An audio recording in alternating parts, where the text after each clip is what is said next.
You ever notice how sometimes, without even realizing it, we start giving away pieces of ourselves just to be liked by someone? It's almost invisible at first. You meet a man, you feel that spark, and suddenly, without planning it, you start shrinking yourself just to keep that connection alive. You tell yourself you're just being nice or showing interest, but what's really happening is you're trading your value for validation. And that's the first quiet death of attraction. See, value isn't just about what you say or how you look. It's about what you communicate through your energy, through the boundaries you keep, through the moments you don't chase. Every woman has value the moment she walks into a room, but not every woman keeps it. Because somewhere between wanting to be chosen and wanting to be seen, she forgets that she was already enough before he ever showed up.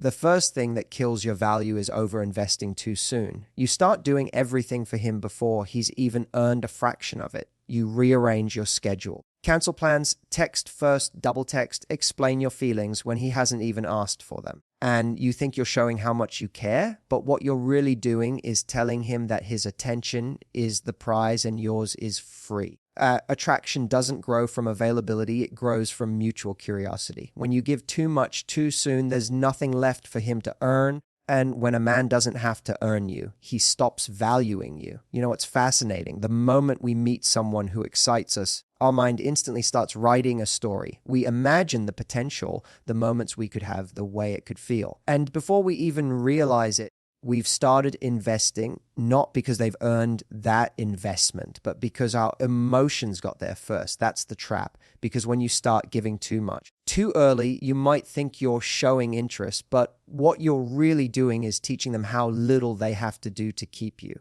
Think about how it starts. You meet someone who makes you feel something rare, something intoxicating. You start checking your phone a little more often. You wait for their text. And when it doesn't come, you tell yourself they're probably just busy. But the second it does come, you light up. You respond quickly. You rearrange your schedule. You make yourself available. And somewhere in that process, you forget that connection is supposed to be mutual effort. You start doing all the emotional heavy lifting while they simply enjoy the ride. It's such a subtle shift, but it's deadly. Because at first, it looks like confidence. You're showing that you're kind, generous, thoughtful. You're proving that you're all in, but when you give more than what's being reciprocated, what you're actually showing is that their attention has more value to you than your own time does to yourself. You're telling them, without saying a word, that you're willing to chase what doesn't chase you back. And no matter how beautiful, strong, or amazing you are, the second someone senses that imbalance, something inside them changes. They stop seeing you as a prize to win and start seeing you as something already won. The irony is, most people do this from a place of good intention. They want to nurture. They want to show care. They want to build something real. But love isn't built on one person carrying the connection. When you over-invest too soon, you create a dynamic where the other person doesn't ever have to earn your time. Your attention or your affection, they just receive it. And what people receive easily, they rarely treasure deeply. Let me tell you something powerful. Attraction doesn't deepen because you give more. It deepens because the other person feels compelled to give back. And that can't happen if you're always one step ahead, filling every space before they even notice it's empty. Sometimes the most attractive thing you can do isn't to move closer. It's to pause, to allow the silence, to give them the chance to wonder where you are, what you're thinking, and whether they're doing enough to keep you. You see, when someone hasn't earned your investment yet, your attention becomes the currency they're not ready to spend. But when you make them earn it, when your energy isn't automatic, when your time isn't guaranteed, they begin to value it because scarcity breeds value. That doesn't mean playing games or pretending not to care. It means understanding that your care is precious and not everyone gets unlimited access to it. The moment you stop over-investing, you shift the power dynamic not by manipulation but by self-respect. You start moving from a place of, I hope they like me, to I'll see if they deserve me. And that energy is magnetic. It's not arrogance, it's clarity. Because you're no longer performing to be chosen, you're observing to see if they align with what you truly want. The truth is, over-investing isn't love, it's fear in disguise, fear of losing them, fear of being forgotten, Fear that if you don't keep giving, they'll walk away. But here's the twist: the very thing you're afraid of causes the outcome you fear. The more you give, the less they value it, and the faster the connection fades. Because people aren't attracted to what's desperate to be kept. They're drawn to what's confident enough to walk away. So imagine this. Instead of checking your phone and wondering why they haven't replied, you're out there living your life. You're focused on what makes you happy.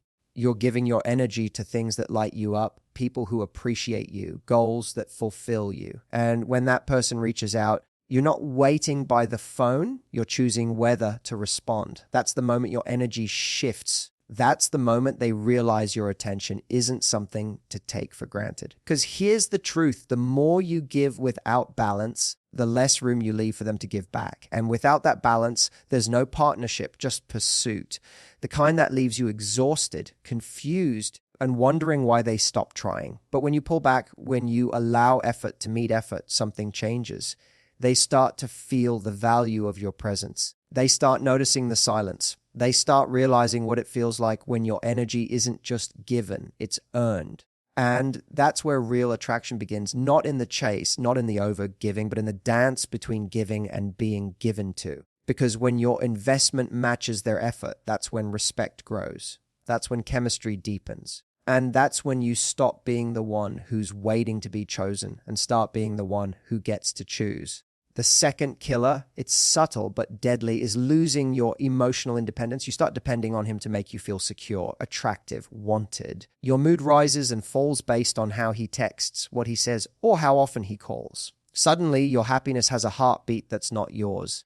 But confidence isn't built on someone showing up. It's built on knowing you'll still stand tall even when they don't. A woman who's emotionally self-sufficient doesn't need a man to feed her confidence. She invites him to add to it. And that distinction, that's magnetic. There's a certain kind of power a person carries when their peace doesn't depend on anyone else's presence. You can feel it when they walk into a room, the calm, the confidence, the quiet strength that says, I'm complete with or without you.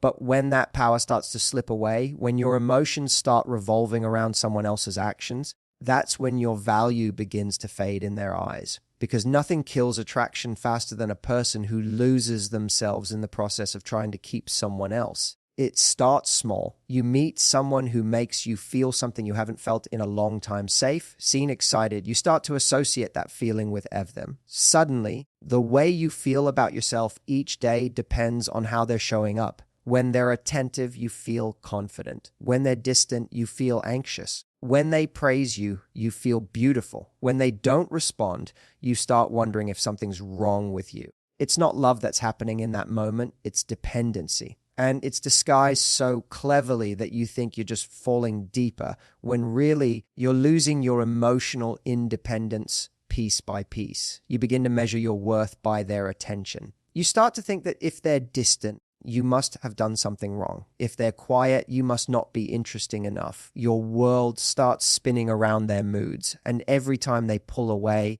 you chase harder because somewhere inside you've decided that their approval is your oxygen. But here's the painful truth: when your emotions depend on someone else, you stop being attractive and start being attached. An attachment without boundaries doesn't inspire love. It triggers avoidance. A person can feel when you've placed your happiness in their hands. They can feel that pressure. It's heavy. It turns connection into responsibility, curiosity into caution. Because instead of being drawn to your light, they start feeling burdened by the weight of keeping you okay. And when someone feels that, they start pulling away, not because they don't care, but because they sense that the connection no longer feels free. Attraction doesn't survive in the atmosphere of dependency. It thrives in the air of independence. You see, emotional independence doesn't mean you don't care. It means you still know who you are even when someone else disappoints you. It's when you can love deeply but still walk away if you're not being loved right. It's when your peace isn't shaken by someone else's confusion. That's the kind of strength that draws people in, not because you're playing hard to get, but because you're hard to shake. There's a difference between wanting someone and needing them. Wanting says, you add joy to my life. Needing says, without you, I fall apart. And the moment your happiness becomes their job, the relationship starts to lose balance. Think about it. Have you ever met someone who just radiates calm energy?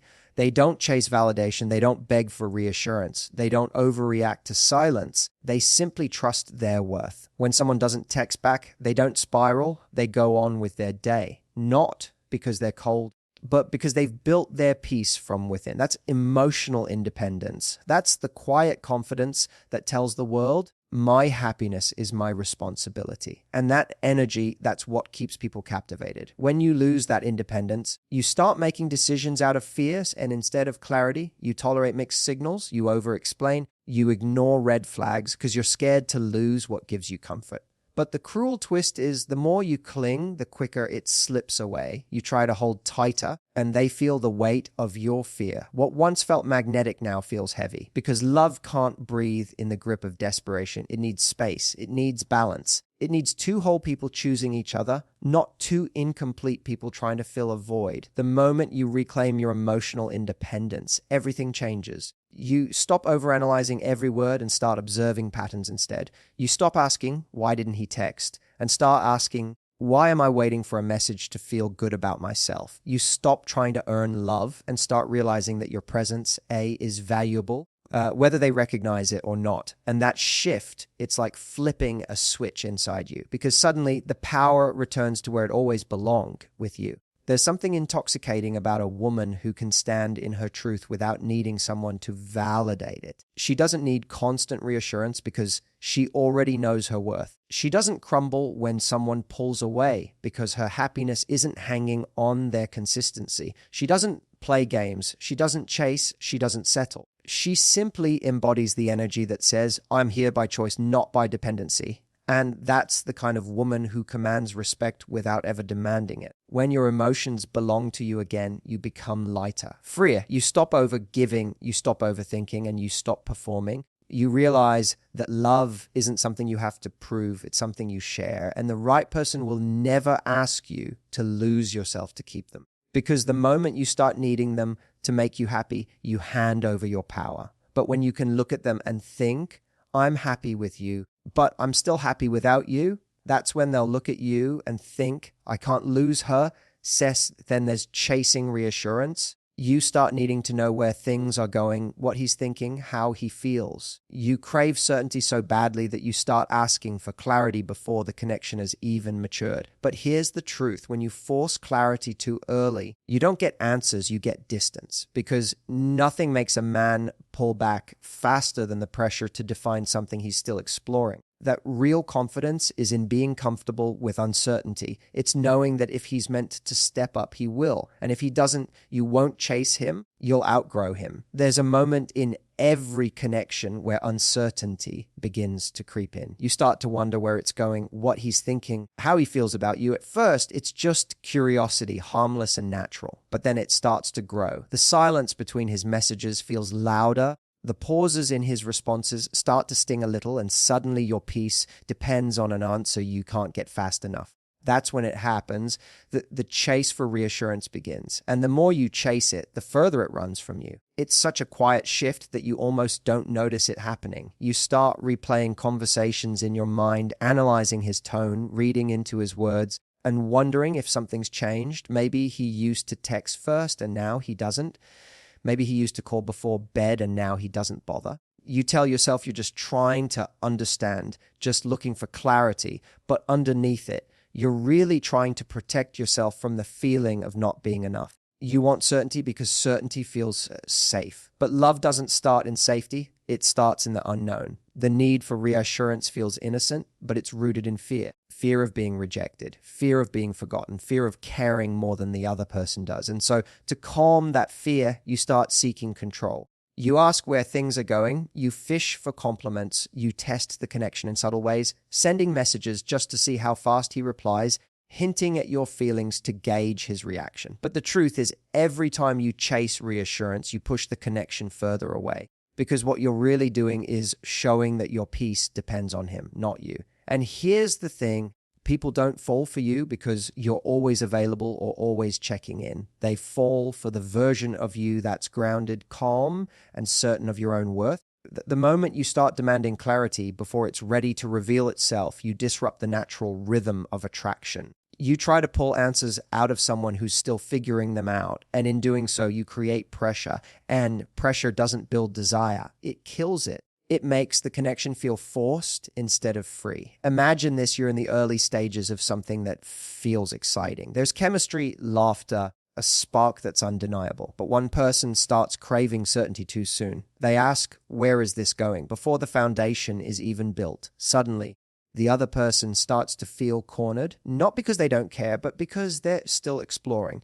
What was once curiosity now feels like a test. What was once light now feels heavy. An attraction, no matter how strong, suffocates when it's forced to define itself too quickly. Confidence isn't in getting the answers. It's in not needing them to feel secure. It's in trusting that if the connection is right, clarity will come naturally. It's in understanding that you can be uncertain about where it's going, but still certain about who you are. That's the energy that keeps people hooked. Because when you stop chasing reassurance, you stop showing fear, and fear is what quietly drives people away. There's a magnetic pull in the person who can live comfortably in the gray area. The one who can say, I like where this is going, but I'm not in a rush to define it. That calmness doesn't come from indifference. It comes from emotional maturity. It says, I trust that what's meant for me won't require me to beg for it. And that confidence isn't loud or arrogant. It's quiet, steady, and powerful. It tells the other person, I'm not afraid to lose you because I'm not afraid to be without you. But when you chase reassurance, you give away your emotional independence. You hand over your power and say, tell me I'm good enough. Tell me you want me. Tell me I'm safe. And when that becomes the dynamic, the relationship shifts from passion to pressure. The connection becomes about soothing insecurity instead of building desire. And that's when the spark begins to fade. You have to remember that love isn't built on someone constantly proving they care. It's built on trust, patience, and space. The space for each person to show up because they want to, not because they're being chased to. The moment you stop chasing reassurance, something beautiful happens. You begin to observe, not react. You begin to see their effort clearly instead of projecting your fears onto it. And when you can do that, you don't need constant validation because you already trust your intuition. That's the difference between confidence and insecurity. Confidence says, if it's right, I'll see it through time. Insecurity says, I need to know right now or I'll go crazy. One draws people in, the other drives them away. When you become the person who can sit in uncertainty without losing composure, you stand out instantly. Because in a world full of people chasing validation, the one who doesn't need it becomes unforgettable. So when that silence comes, when the message takes longer, when the response isn't what you hope, don't fill it with panic. Fill it with trust.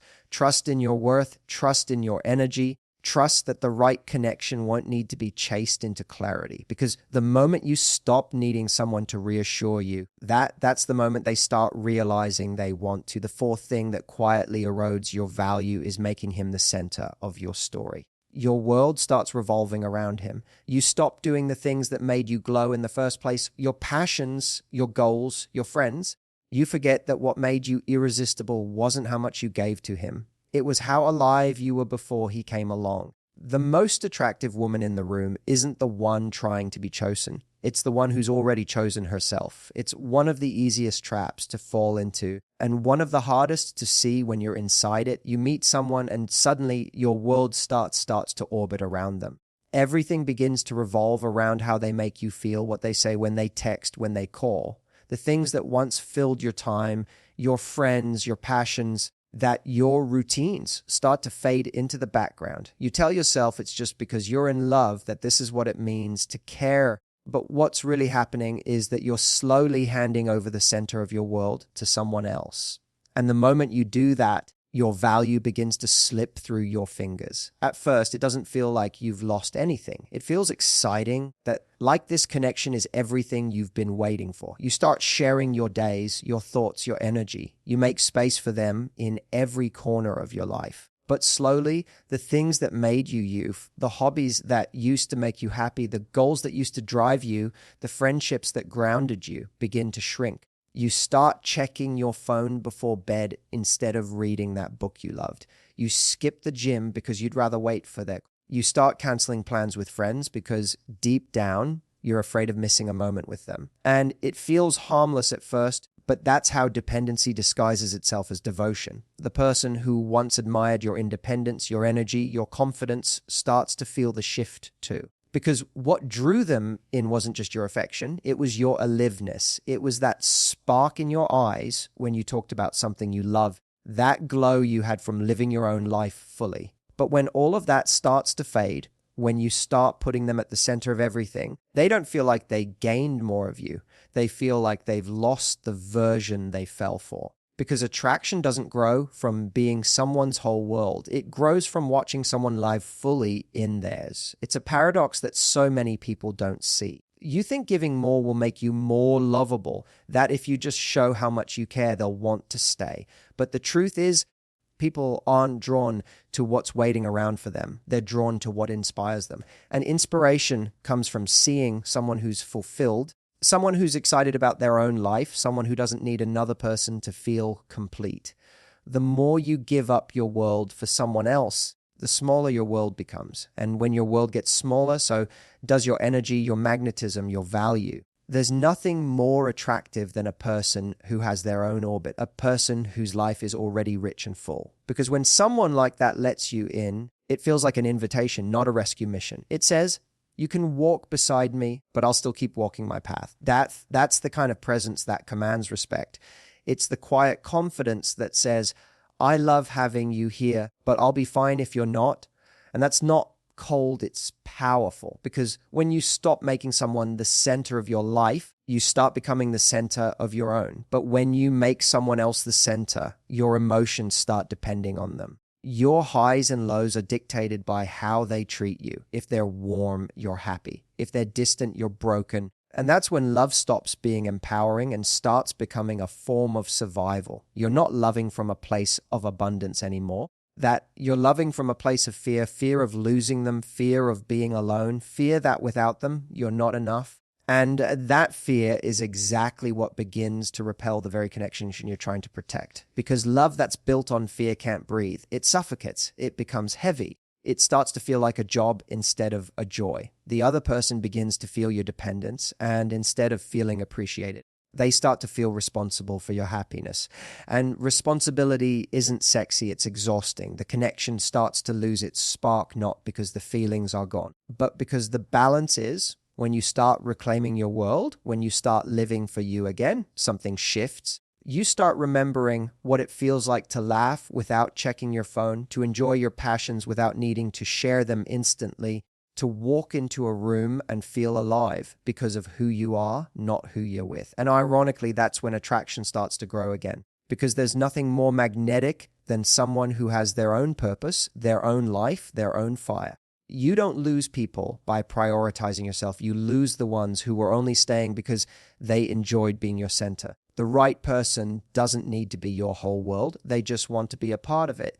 And when you can stand in your own light, when you can say, you're a beautiful addition, but not my foundation, that's when you become unforgettable. Because that kind of confidence, that kind of balance, it's rare, it's powerful. And it reminds everyone around you that you were never meant to revolve around someone else. You were meant to shine on your own and let them orbit. AU number 5, it's a dangerous one, is accepting crumbs and calling them connection. You start justifying his inconsistency. You tell yourself he's busy, that he's trying, that it's just bad timing.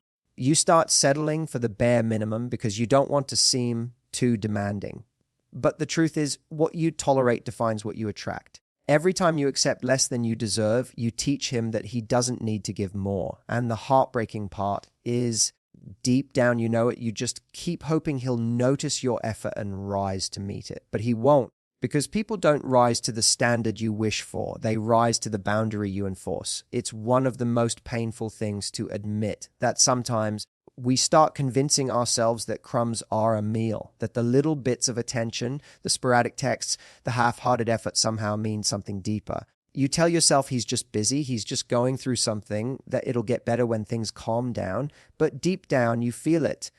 The imbalance, the uncertainty, the ache of always giving more than you're receiving, and yet you stay because you don't want to seem ungrateful for what little you're getting. You start mistaking inconsistency for mystery, and that's when your value starts to fade one compromise at a time.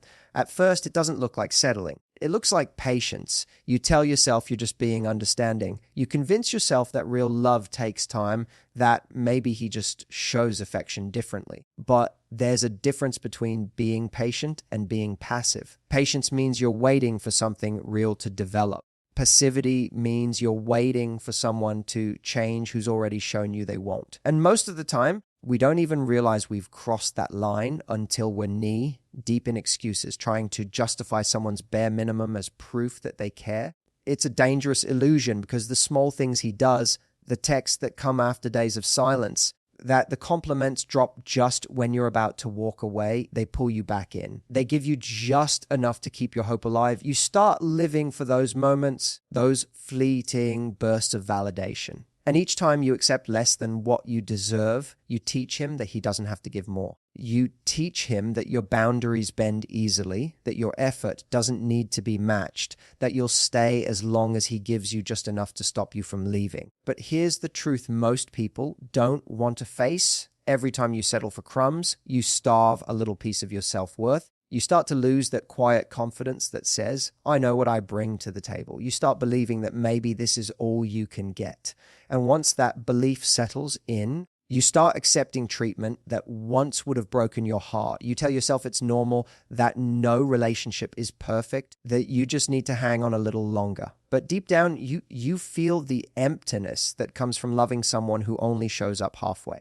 What makes this so hard is that you remember how it started, the moments when it felt full, exciting, passionate. You cling to those memories, hoping they'll come back if you just keep showing up, if you just keep proving how loyal you are. But love that needs constant convincing isn't love, it's negotiation. And you're the one doing all the bargaining. The heartbreaking part is that the more you give to earn what should come naturally, the less they value it. Because in their mind, if you'll accept the bare minimum, why would they ever stretch to give you more? People don't rise to the standard you wish for. They rise to the boundary you enforce. If someone can keep you with crumbs, they'll never serve you the full meal. It's not because they don't know how. It's because they don't have to. And until you decide that enough is enough, they'll keep giving you exactly what you tolerate. You can't change that dynamic by giving more. You change it by stopping the flow of your energy to what isn't feeding you. Imagine this, you finally stop chasing the almost relationship, the almost effort, the almost love. You stop responding to messages that come only when it's convenient for them. You stop rewarding inconsistency with more chances. You stop trying to fix what's broken by bleeding yourself dry. That's when the shift happens. That's when you reclaim your power. Because suddenly, the story isn't about what they're not giving. It's about what you're no longer accepting. There's something magnetic about a person who refuses to settle, not because they're hard to please, but because they know what peace feels like. They know that love shouldn't feel like waiting for scraps. They know that the right person won't make them wonder, won't make them beg, won't make them question if they're enough. The right person doesn't leave you hanging. They meet you where you are with equal energy, equal effort, equal heart. You have to remember attention isn't affection and presence isn't partnership. Just because someone shows up doesn't mean they're showing up fully. You deserve someone who doesn't make you decode every text. Someone whose words match their actions, someone who gives without being asked. Because real love doesn't keep you guessing. It brings peace, not confusion. Consistency, not chaos. And when you finally draw that line, when you decide that half love is no longer welcome in your life, everything changes. You stop chasing the people who keep you hungry and start attracting the ones who know how to feed your soul. Because the moment you stop settling for crumbs, you start realizing you were never asking for too much. You were just asking the wrong person. And the sixth, the final killer of value, is pretending to be okay when you're not. Smiling through disappointment, saying it's fine when it's not. Holding back what you feel because you're afraid he'll think you're too emotional. But authenticity isn't a weakness. It's your greatest strength. When you hide your truth, you don't just lose his respect, you lose your own. A woman who can express what she feels without fear of losing someone, that's a woman who can't be manipulated. You know what's interesting? Sometimes the thing that destroys attraction the fastest isn't anger or confrontation or even disagreement. It's silence. That fake calm we put on because we're terrified of losing someone if we speak our truth. You tell yourself, it's not worth bringing up, or I don't want to seem dramatic. So you swallow it, you smile, you play it cool. You convince yourself that keeping the peace is better than risking the relationship. But every time you hide how you really feel, every time you pretend that something doesn't bother you when it does, you chip away at your own value in his eyes and in your own. Because silence doesn't make you easygoing. It makes you invisible. The truth is, most people think they're maintaining connection by avoiding conflict, but what they're really doing is training the other person to stop caring how they feel. When you don't express what hurts, what bothers you, what you need, you send the message that your emotions don't need to be considered. And once someone learns they can ignore your feelings without consequence, they stop making the effort to protect them. You see, most of us grow up believing that being low maintenance makes us more lovable. We think that if we never complain, never challenge, never ask for too much, we'll be rewarded with love and respect. But it doesn't work that way. What actually happens is the opposite. The less you express, the less they invest. Because when a person doesn't have to work to understand you, they stop trying to. When they no longer feel the risk of losing your respect or your presence, they take it for granted. And I get it. It's scary to speak up. It's terrifying to say, that hurt me. So I need more. This isn't enough for me. You fear that the moment you do, they'll walk away. But here's the thing. If honesty scares them off, they were never planning to stay anyway. If your truth is too heavy for them to hold, they were never strong enough to carry a relationship. You don't lose someone by being honest. You lose them by pretending to be someone you're not. Let's be real. There's nothing more magnetic than authenticity. That when someone sees that you have the courage to speak your truth, it tells them something powerful. You respect yourself. You value your peace more than their approval. And that's what makes you unforgettable. Because anyone can be agreeable. Anyone can stay quiet to keep the connection smooth. But very few people have the confidence to risk the connection to protect their dignity. That's what makes someone stand out. That's what makes someone impossible to replace. Think about it. The people you remember most in your life aren't the ones who always said what you wanted to hear. They're the ones who had the courage to be real. The ones who challenged you, who made you see things differently, who didn't sugarcoat their truth just to stay comfortable. That's the kind of woman a man remembers. Not the one who nods and smiles while she's breaking inside, but the one who looks him in the eye and says, I'm not okay with this. Because that's not confrontation, that's confidence. When you suppress your feelings long enough, resentment takes root. You start to feel unseen, unheard, unappreciated. You start wondering why he doesn't treat you with the same depth and passion as before. But how can he, when you've trained him to believe you're always fine? You can't expect someone to meet needs you never express. Love requires honesty. Without it, you're just performing a version of yourself that keeps everyone comfortable, but leaves you empty. There's a quiet kind of power that comes from truth-telling. When you say what you feel, not out of anger, but out of self-respect, you set the tone for how others treat you. You draw a line between peace and pretending. And that energy, that calm certainty is magnetic. It doesn't scream, it doesn't beg.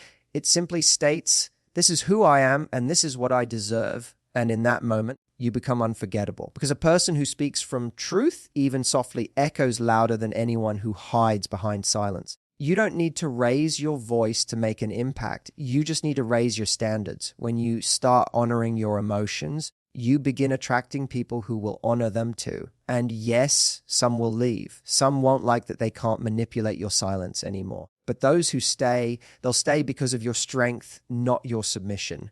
They'll stay because they know you mean what you say, and you say what you mean. The moment you stop pretending everything's fine, you stop betraying yourself to keep someone else comfortable. You reclaim your voice. You step into your worth. You no longer need to be the cool, easy one who never complains. Because the truth is, the right person doesn't fall in love with your silence. They fall in love with your truth. And the more real you are, the more respect you earn, and the more peace you attract. So don't fear the moments when your truth shakes things up. Fear the moments when your silence keeps you small, because the people who truly care about you won't leave when you speak your truth. They'll lean in closer. They'll listen. They'll grow. But the ones who vanish when you finally show your heart, they were never meant to hold it in the first place. At the end of it all, it comes down to this. Your value isn't determined by who chooses you. It's revealed by what you choose to accept. Every time you decide not to overgive, not to lose yourself, not to chase validation, not to shrink your truth just to be loved, you raise your standard, and that standard becomes your power. The right person won't be intimidated by it. They'll be inspired by it, because love built on respect, honesty, and self-worth isn't fragile. It's unshakable. So don't dim your light to keep someone comfortable. Ones meant for you will never ask you to. Good luck on your journey. Stay true to yourself. And remember, your value doesn't need convincing. It just needs protecting. Thank you for listening. And I hope you never forget you are already enough.